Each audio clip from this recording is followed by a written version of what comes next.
Hey everyone, James here and welcome to another TCG R&D, and today we're doing TCG Design 101 and that is by Eric Lang. So let's just dive straight. I'm going to give you a little bit of detail on Eric Lang. This is the man right here. Now Eric Lang, he has designed games such as Cthulhu, that's Call of Cthulhu and Cthulhu Death May Die. He's also designed the Bloodborne card game. He has also designed the Game of Thrones card game. So in 2015, Eric Lang released a series of tweets titled TCG Design 101, and we are going to go through all of those tweets today in this video. So let's just dive into the first tweet. Okay, so TCG Design 101. Always remember that players discuss cards individually but experience them in aggregate. Minimize complexity when possible. Now this is something that I've touched on in, I think it was one of my talk TCGs.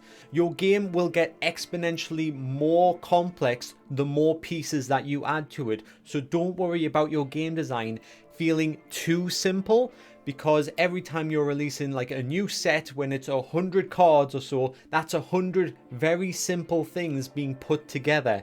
That creates a very complex network very quickly, very easily. Okay, so let's follow up with another jewel by Eric Lang. Boring cards are necessary. They give context for interesting ones. Resist the urge to over-design cards in a vacuum. Now, this is something that I tussle with a little bit with Richard when we're designing Shard TCG. He ends up looking at every card and he wanted to do several things at once. He wants it to be the ultimate card, and I'm always saying, no, strip it back. Sometimes you want that simple card that does a very basic thing, because the TCG is a puzzle piece, you know, it's a jigsaw and things have to fit together.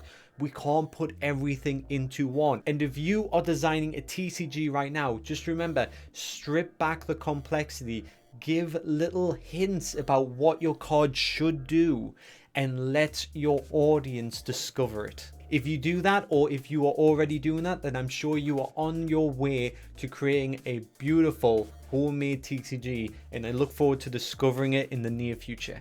Oh, that's not by Eric Lang. I don't know how that got there. Sorry, just ignore that. If your game is exceptionally rich in strategy and tactics, using only blank cards, you are designing the wrong type of game. Now, how can we interpret this? So yes, you could have a very complex and very strategically fulfilling game. But if your cards are essentially blank slates and they're not bringing anything to the game besides your base rules, then they're wasting their time. The cards aren't really a necessary part. I suppose you're closer to a board game in that sense, because the focus with a TCG is the individual cards. This is why we get into TCGs. You know, it's a trading card game. It's about collecting the cards and assembling it yourself. If your game is so complex and so strategically fulfilling outside of those cards, where the cards aren't really necessary, then people aren't going to be purchasing more cards. Players need to fall in love with the cards, not the game itself. I know that sounds a bit strange to separate the two, but if you're wanting them to fall in love with one over the other, you definitely want it to be the cards. Right, and next up is split your card pool into factions, or something equally elegant to meaningfully restrict players' deck building choices. Now this is something I've definitely touched on before. Like with Magic the Gathering, you've got your color factions. You have like reds and your blacks and your blues and your whites, and they all do their own thing. They all have their own flavor, and it's a good way of keeping them separate because you have the land system in Magic the Gathering. It's a lot easier. You know, you can take the risk of mixing lands. A lot of people create dual decks. They're very popular, but going beyond that, there is added risk to, for every layer, every color that you add, you are creating that lack of compatibility. So to get two to work together can be quite nice. Normally that's a good balance. Mono decks sometimes are seen as a little bit boring, but they are very fluent. You don't have to have as much experience in that sense, because you can just put a load of red cards together and the odds are the red cards will work. But if you as a creator are creating a game where all your cards can just meld together almost seamlessly, then people are going to pick one pure strategy and they're going to go forward with that. There will be one meta to focus on, and that is an issue as well. With the color division, you're almost creating like a rock, paper, scissors. If one faction is starting to do exceedingly well, you have to make sure that you have that counter faction be able to take it on, and then it creates this Mexican standoff in a way. You know, everybody's pointing the gun at each other. If anybody fires first, the other one's going to get hit, and then it creates a more competitive gameplay that way. You know, there's more synergy there. Okay, and the next lesson we have by Eric Lang is try to begin each game with as clean a board as possible. I'm assuming because it's TCG Design, they're talking about when you're starting to create a game. And I understand that you want a few core mechanics, a few ideas, and then you start to expand from that. Because you are going to have lots of ideas. We are all creative people. You out there, you are a beautiful creative person, and when you are designing your own TCG, you're going to be flooded with so many ideas, and you have to remember to keep things focused. So when you are creating your own TCG, perhaps what I would recommend is you get a notepad, you write down just a few core mechanics, 3 to 5 main things that you want for your TCG. And then every time you want to add something, I'm not saying that you can't add anything, but just ask, is it going to get in the way of these core mechanics? Is it going to help me on my journey, or is it going to detour me down a path that perhaps I don't want to go down? And perhaps you do want to explore it. It's up to you. You have to learn to assess this yourself, because maybe you don't have to learn to assess yourself, because we are part of a TCG community. You know, you can always post in the comment section. There's people here that are coming, visiting this video. They can read your comments and they can lend their information, their experience to you as well. Also, I mean, you've got things like on Reddit, you've got the homemade TCG designs there. You've got different Discord groups. There is lots of ways that we can draw information. So make sure to utilize these things. But overall, rely on yourself. It is your game design. You are the designer. You make it the way you want to make it. Okay, the next TCG Design 101 by Eric Lang is be mindful of negative space. The card effects you don't include in a faction are often just as impactful as those that you do. Now, this again, I think I've discussed this with Richard in a sense when we're creating Shard TCG. It's okay to have your factions lack a certain ability. It's okay to have them have that blank space, because it just highlights the impactfulness of the other factions that you're using. So say you've got one faction that's really good at card draw. They love drawing cards and they love cycling through the deck, and they can get loads of things out into your hand as quick as possible. That's fantastic. Lean into that. But they're not very good at getting creatures or heroes or champions, whatever you're using in your TCG, out onto the field. Well, that's a problem, you know, and that's something that they're lacking, but they are flooded with choice. So whatever they can get on the field is what they want. It just might not be able to get as many of them out on the field. When you may have another faction that's really good at just flooding the field, but being able to cycle through the deck and getting the exact cards they want is problematic for them. So in one way, you've got one faction that is really good and minimizes RNG because you can select what you want for your hand. And the other one relies a little bit more on RNG in the terms of card drawing to make sure that they can deploy what they need out onto the field. But they are really good at deploying out on the field, so whatever they do draw kind of mitigates that RNG because they can get things out on the field. So even though it's not the right thing, they might still have some field dominance. And these two factions are balanced in different ways. That's just a little example of what I think he's trying to get through here. So let them have that negative space. That faction does not need to be good at card drawing, and this faction does not need to be good at summoning. They have their own abilities. Keep them separate. Alright, and next up, always be mindful of rarity. A card is not finished until you know exactly where it appears in the booster pack and why. Now, I've discussed Rarity before. I've done an old video on it. It was kind of before I did talk TCGs though. So sometimes I think, should I do an updated version of it? Because I was going through Shard TCG and how we discuss Rarity. It would probably be a good video to do as a nice, fluent, long discussion about. But let me know in the comment section if you think that's a good idea. So in a TCG, obviously we have rare cards, and a lot of people just assume you make the strongest cards the rarest cards. This normally isn't the case. What I've learned is the best way to do it is have more of the niche cards be your rarer cards, the cards that don't quite fit into all decks. Of course, when you think about it, if you were starting a fresh TCG, what would be your goal? You would just get a bunch of cards, wouldn't you? And then you just mash whatever you could together. So this card means if I play it, I can draw another card. So I have cycle cards now. So okay, so play that. Right, I can add that to my deck. I can add that to any deck. You know, this card means if it's destroyed, it can inflict some damage. That's a nice generic effect. So yes, I can add that to the deck too. If I've got a card that says you must have this card, this card, and this card on the field, and then this can happen, that is a little bit more niche. And those are the cards that we keep on the back line. Those are the cards that shouldn't be coming up as often. At least in my experience, I find that is the best way to design Rarity in your card game. If you've got some other ideas on how Rarity should be designed in your card game, let me know in the comment section below, because I always like another point of view, and if I am going to make this video, I need to hear everybody's opinions on it. You know, I need to gather as much knowledge as possible, so I do really appreciate it. So thank you very much.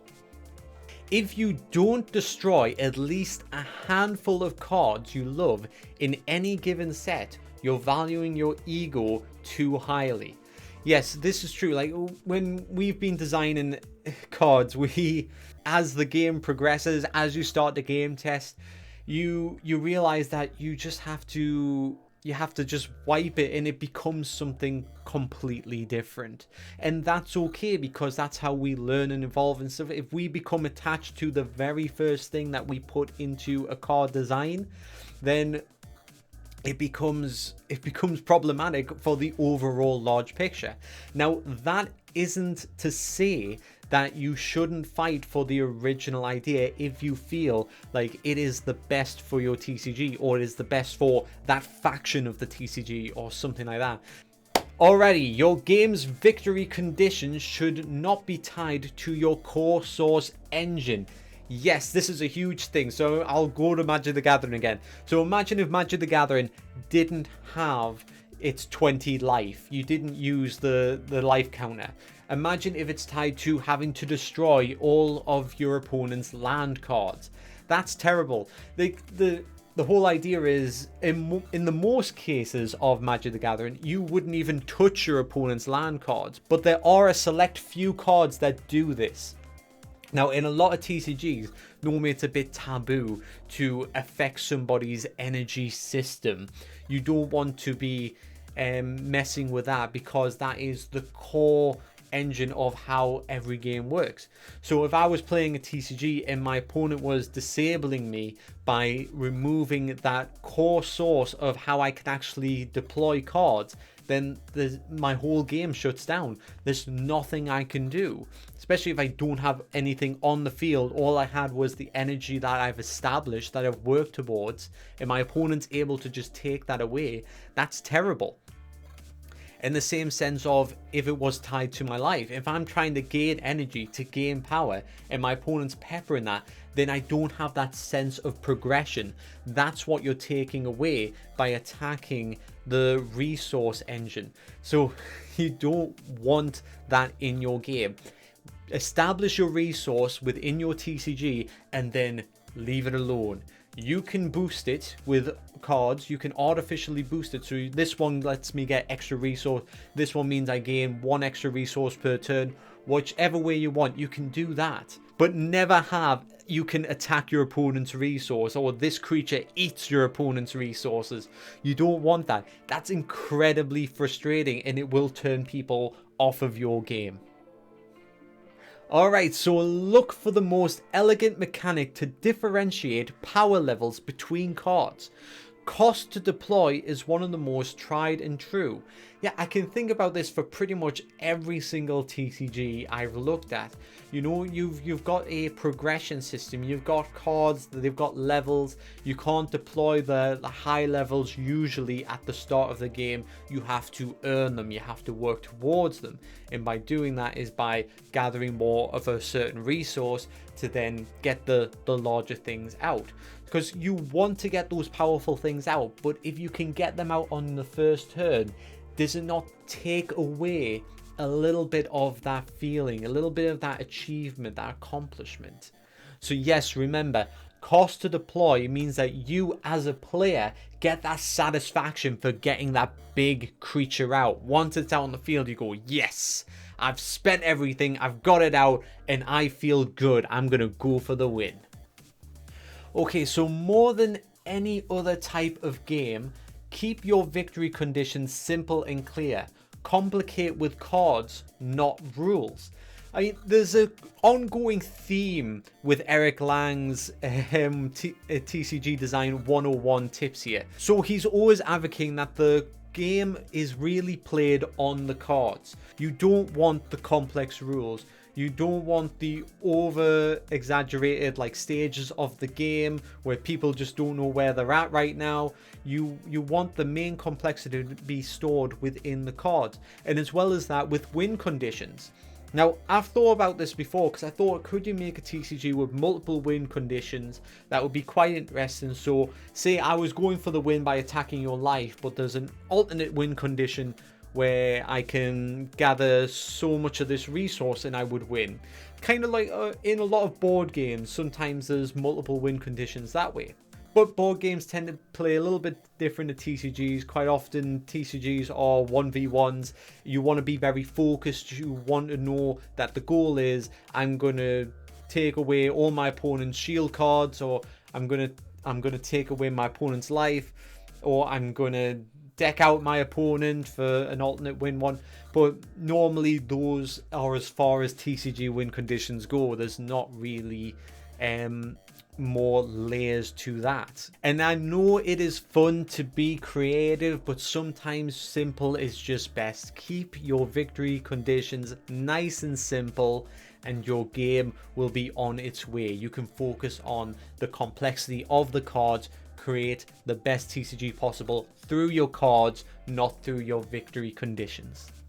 Okay, and next up for all you homemade TCG creators, we've got most players want to collect cards that make them feel awesome, not to appreciate your creative acumen. Remember this always. So yes, this is true. A lot of people aren't just going to heap praise onto you like, oh my god, you've created this card, that's amazing, and things like that. They're always thinking about themselves, and I don't mean that in a negative sense. You know, like, people as a condition of humanity is to actually just think of yourself first before thinking of others. So if I'm looking at a TCG and I go, how does this TCG make me feel? If I play this TCG, am I going to feel good about myself? Is it going to improve my life? Is it going to improve the time I spend with my friends? Is it a quality time there?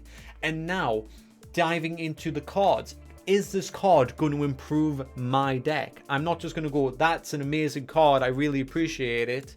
I'm going to say, is it going to improve my deck? Is it going to improve my collection, perhaps, if I'm thinking through a collector's sense? Is it going to increase in value? Are other people going to see the desire that I see in it and want to pay more for it, you know? Of course, I think with homemade TCGs, that's a little bit of the next step. You know, the value of the cards isn't quite the same as mainstream TCGs, but I'm getting a little bit off topic there. But these are the questions that people are going to think about themselves. You know, we do like to help each other. That is true. We are helpful to each other by nature, but by self-interest, we are selfish creatures. We want to help each other because we want that feel-good feeling as well.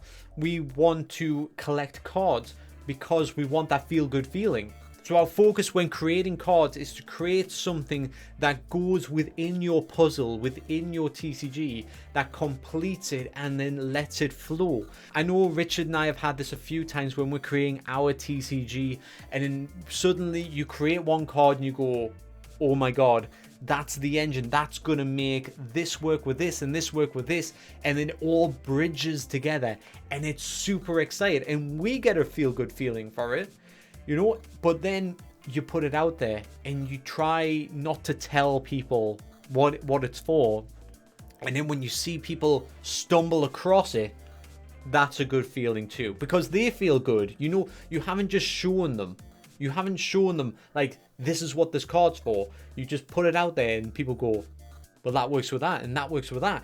And then they feel good because they've been creative. They've figured it out. Sometimes they figure something out that you don't even see at first. You know, you go, right, so I made this card. I think it's pretty cool. And someone goes, oh my God, that would work with X, Y, and Z. And you go, yes, I'm glad you noticed that. You know, that's totally what I had intended.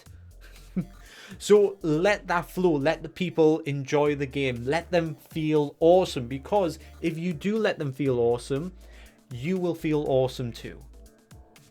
Okay, so card balance has many axes: efficiency, consistency, conditionality, and fragility. Every card provides context for the rest. So what I'm interpreting from what Eric Lang says here is that cards are focused on different outcomes. I think it's not the word I would use, but maybe I am completely misreading this, so let me know if you think I've got this wrong. So you want to design cards for efficiency. So you design a card and you're going to go, this is going to work very well. It's a very blue card. It goes with other blue cards and it's very efficient in that sense. Then you've got cards that are designed for consistency.